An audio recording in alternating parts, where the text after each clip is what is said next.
నమస్తే, నేను సిరి. జగన్మోహన్ రెడ్డి గారు నన్ను కాపాడండి అంటే ఏబిఎన్ రాధాకృష్ణ నుండి నన్ను కాపాడండి అని చెప్పేసి వేడుకుంటున్నారు అని చెప్పేసి ఒక వీడియో అయితే వైరల్ అవుతుంది. మరి దీనికి సంబంధించి మరిన్ని విషయాలు మనకి తెలియజేయడానికి మనతో పాటు ఉన్నారు ప్రముఖ సీనియర్ జర్నలిస్ట్ జగదేవ్ గారు. నమస్కారం సార్. నమస్తే సార్.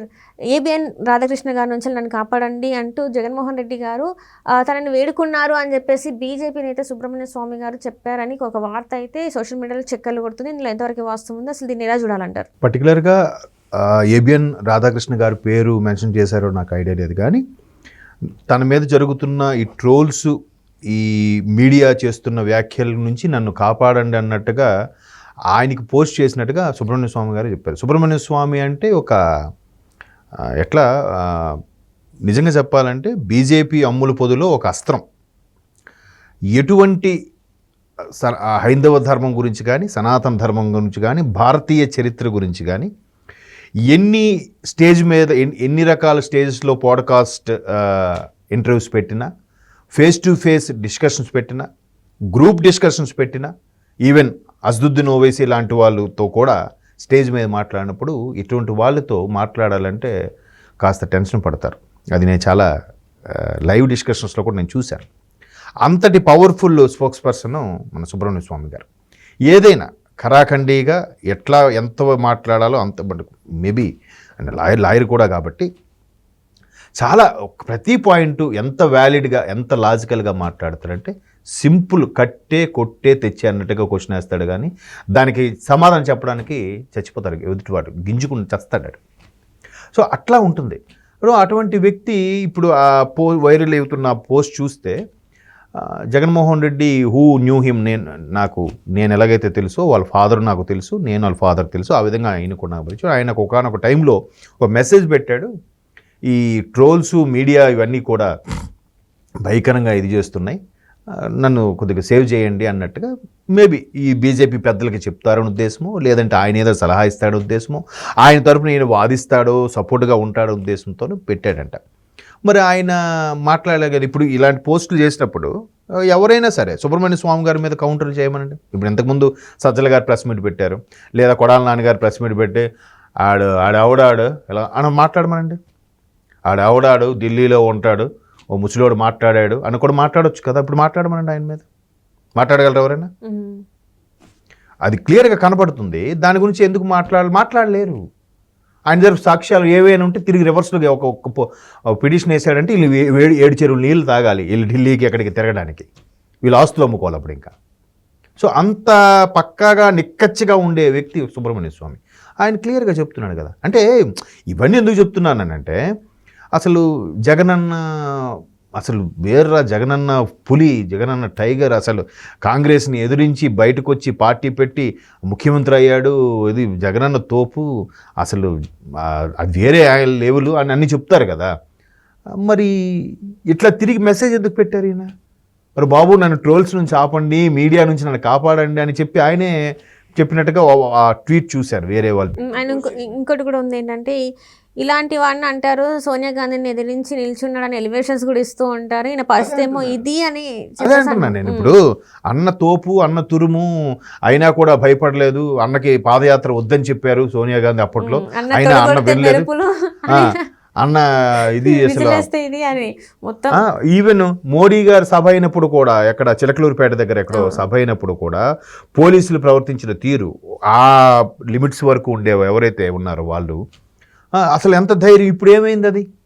ఇప్పుడు ఆ అధికారులు కూడా ఈయన్ని చూసుకొని ఎంత ధైర్యం ఎంతమంది ఇప్పుడు ఈ కూటమి ప్రభుత్వంలో 15 మంది ఐపీఎస్లో 12 మంది ఐపీఎస్లో పొద్దున్న 9కి వచ్చి సాయంత్రం 5 వరకు బయోమెట్రిక్ వేసి ఆఫీసులో కూర్చోవాల్సిన పరిస్థితి ఏంటి?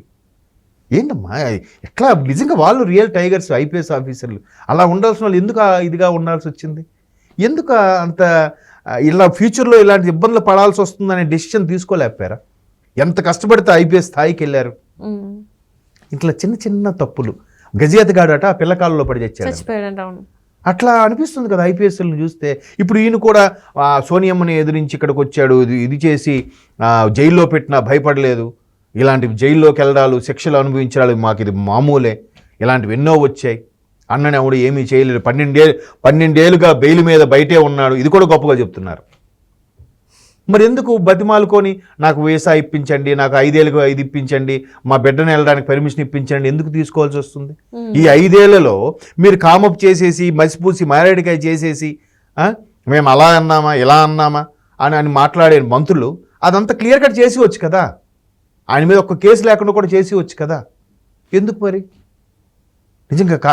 నిజంగా సోనియా గాంధీ గారు కాంగ్రెస్ ప్రభుత్వమే చేసిందో లేదంటే ఇతను చేసిన తప్పులన్నీ బయటకు వచ్చాయో తెలియదు, కానీ మొత్తానికైతే ఆయన సఫర్ అవుతున్నారు కదా.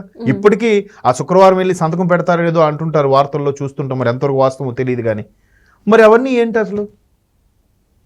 అంటే సుబ్రహ్మణ్య స్వామి గారు ఇలా స్టేట్మెంట్ ఇచ్చిన తర్వాత ఈ లడ్డు వ్యవహారం కానీ మరే ఇతర వ్యవహారాలు కానీ బీజేపీతో కలిసేటప్పుడు 4 గోడల మధ్యన వీళ్ళు ఎంత అటెన్షన్లో ఉన్నారో ఏ స్థాయిలో ఉంటారో అనేది తెలియదు. ఇంకా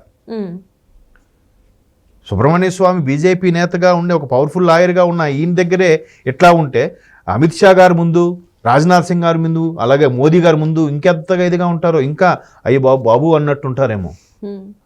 మరి అంటే నేను అనేది ఉండొచ్చు, ఎందుకంటే ప్రధాన స్థాయి ఒక నేషనల్ పార్టీ, ఒక నాయకులు, సెంట్రల్ మినిస్టర్స్, వాళ్ళకి రేంజ్ వేరు ఉంటుంది. ఇప్పుడు చాలామంది అందుకే ఇక్కడ బాబు గారి మీద, కూటమి ప్రభుత్వం మీద విమర్శించేసి ఈజీగా వాళ్ళని విమర్శించలేకపోతున్నారు. ఎందుకని? చేయొచ్చు కదా, మీరు కూడా విమర్శించి ఇది చేయొచ్చు కదా, ఎందుకు చేయలేరు? అక్కడ పెట్టుకుంటే అసలు కవిత గారు ఏందమ్మా, కవిత గారు స్కామ్ చేశారు, నిరూపణ అయ్యిందో, ఆరోపణలు వచ్చారో, ఇంకా ఆవిడ బెయిల్ మీద బయటకు వచ్చారు 3 నెలల తర్వాత, 3 నెలలు 4 నెలల తర్వాత కదా. ఒక మహిళ అంత ఇబ్బంది పడితే మీవన్నీ బయటకు వస్తే మీ పరిస్థితి ఏంటి? ఒకసారి ఆలోచించండి. అక్కడ నిజంగా ఈ వింటున్న స్కాములు బట్టి చూస్తే కవిత గారు చేసింది చీమ తలకాయ అంతేనేమో నా అభిప్రాయం. బట్ అది ఎక్కువే, 100 కోట్ల స్కాము అన్నట్టు కూడా వార్తల్లో వచ్చింది. వీళ్ళు చూస్తే ఇంకా ఏనుగు స్థాయిలో ఉంటాయేమో. ఆవిడ చేసిన చీమ తలకాయ అయితే ఏనుగు స్థాయి. వీళ్ళు ఇంకేవా జీవితాంతం బయటికి రాగలుగుతారా?